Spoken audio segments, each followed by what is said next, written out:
आज के वीडियो में बताने वाला हूँ कि बहुत सी लड़कियाँ क्या करती हैं, सास ससुर की प्रॉपर्टी को देख के या फिर जिससे वो शादी करने वाली हैं पति की प्रॉपर्टी को देख के और उससे शादी कर लेती है। और बाद में क्या होता है कि शादी तो कर लेती है और उनको वो छोड़ के और दूर चली जाती हैं।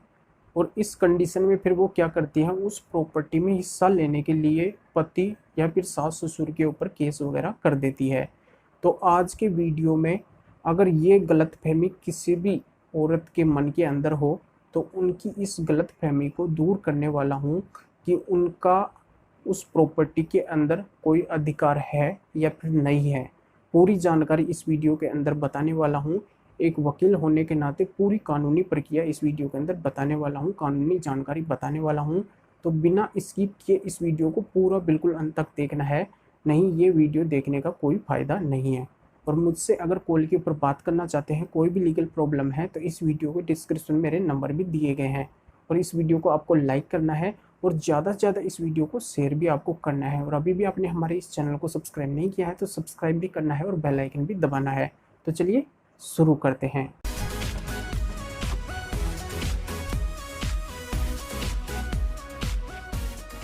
तो इस कंडीशन में अगर किसी भी महिला के, किसी भी पत्नी के अगर कोई गलत फहमी है तो वो उस गलत फहमी को दूर निकाल दे। वो सोचती है कि हमारा पति की प्रॉपर्टी में 50% हिस्सा है, यानी कि शादी हो गई तो 50% हिस्सा हो गया।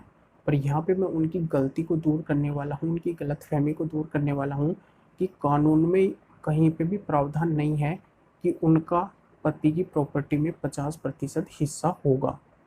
ये बिल्कुल भी उनका हिस्सा पति की प्रॉपर्टी में नहीं है। 50% तो दूर की बात है, यहाँ पे उससे कम भी हिस्सा उनका नहीं है। तो बिल्कुल ये बात उनको कान खोल के ध्यान में रखनी है कि उनका हिस्सा पति की प्रॉपर्टी में बिल्कुल भी नहीं है।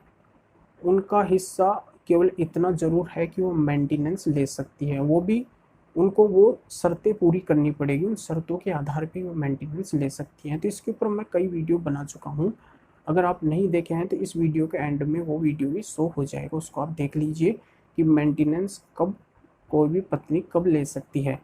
तो वो केवल मेंटेनेंस ले सकती है, ऐसे वो नहीं ले सकती है। तो यहाँ पे कान खोल के उनको ध्यान में रखना है कि पति की प्रॉपर्टी में लीगली उनका कोई भी राइट नहीं होता है। तो ये जानकारी आपके समझ में आ गई होगी। अब मैं बताने वाला हूँ कि पत्नी का पति की प्रॉपर्टी में कब अधिकार होता है फिर। तो ये भी मैं यहाँ पे क्लियर कर देता हूँ कि पत्नी का जब अधिकार होता है जब पति विवाद से पहले पत्नी के नाम से अगर कोई प्रॉपर्टी खरीदा है, उसमें टाइटल नेम पत्नी का रखा है। जैसे प्रॉपर्टी में जैसे कोई प्लॉट वगैरह खरीदा है और वो प्लॉट वगैरह पत्नी के नाम से खरीदा है, कोई ज़मीन वगैरह खरीदा है वो पत्नी के नाम से खरीदा है, तो इसमें अगर टाइटल नेम पत्नी का दिया हुआ है तो बाद में विवाद के बाद में वो प्रॉपर्टी यहाँ पे पत्नी की मानी जाएगी जब उसका अधिकार होता है। अगर टाइटल नेम उसमें पत्नी का दिया हुआ है तो उसका अधिकार होगा। तो इस प्रॉपर्टी को भी पति वापस ले सकता है। उसके लिए क्या करना पड़ेगा, उसको सिविल कोर्ट में पिटीशन फाइल करनी पड़ेगी। उसमें उसको बताना पड़ेगा साफ शब्दों में कि ये मेरे पैसे से खरीदी हुई प्रॉपर्टी है, ये इसकी नहीं है, मैंने केवल इसमें टाइटल नेम वगैरह दिया है। तो यहाँ पे जो भी एविडेंस, जो भी प्रूफ है वो प्रूफ वगैरह उसको पेश करना पड़ेगा और इस आधार से वो केस जीत कर वापस अपनी प्रॉपर्टी, पत्नी के नाम जो प्रॉपर्टी थी उसको वापस भी प्राप्त कर सकता है अगर उसके पास में प्रॉपर एविडेंस है उस ज़मीन या प्रॉपर्टी के। तो अब यहाँ पे मैं मेंटेनेंस को लेके भी क्लियर कर देता हूँ कि पत्नी को कितना मेंटेनेंस देना पड़ेगा अगर ऐसी कोई सिचुएशन हो जाती है। तो यहाँ पे आमतौर पे क्या होता है कि जो पति की जो इनकम है उसका 25% मेंटेनेंस पत्नी को देना पड़ता है।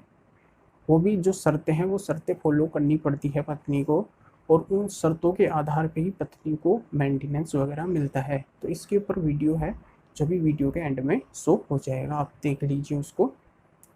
अब यहाँ पे मैं ये भी क्लियर कर देता हूँ कि अगर कोई बच्चा है पत्नी के पास में, कोई बच्चा है वो पत्नी के पास में रह रहा है तो उसको कितना मेंटेनेंस देना पड़ेगा और कौन उसको मेंटेनेंस देगा। तो यहाँ पे साफ क्लियर कर देता हूँ कि आधा मेंटेनेंस तो पति को देना पड़ेगा और आधा मेंटेनेंस पत्नी को देना पड़ेगा। यानी कि 25% अगर मेंटेनेंस होता है तो 12.5% तो वो देगी पत्नी और 12.5% ही देगा पति। तो इस तरीके से पूरा 25% मेंटेनेंस जो देंगे वो आधा आधा दोनों को देना पड़ेगा।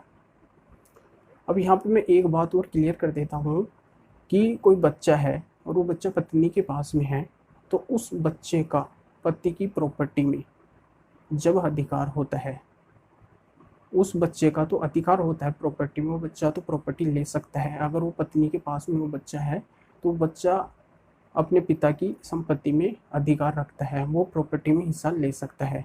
पर उस पत्नी का बिल्कुल भी हिस्सा पति की प्रॉपर्टी में नहीं होगा, ये कानून में कहीं भी लिखा हुआ नहीं है। तो ये पूरी जानकारी आपके समझ में आ गई होगी। तो इस वीडियो को लाइक करें और ज़्यादा से ज़्यादा इस वीडियो को शेयर भी करना है, जो और लोगों को भी इस जानकारी का पता चल सके। और अभी भी आपने हमारे इस चैनल को सब्सक्राइब नहीं किया है तो सब्सक्राइब भी कीजिए और बेल आइकन को भी दबाइए। फिर आगे मिलेंगे आपसे नए वीडियो नए टॉपिक के साथ में। आप सभी का बहुत बहुत धन्यवाद।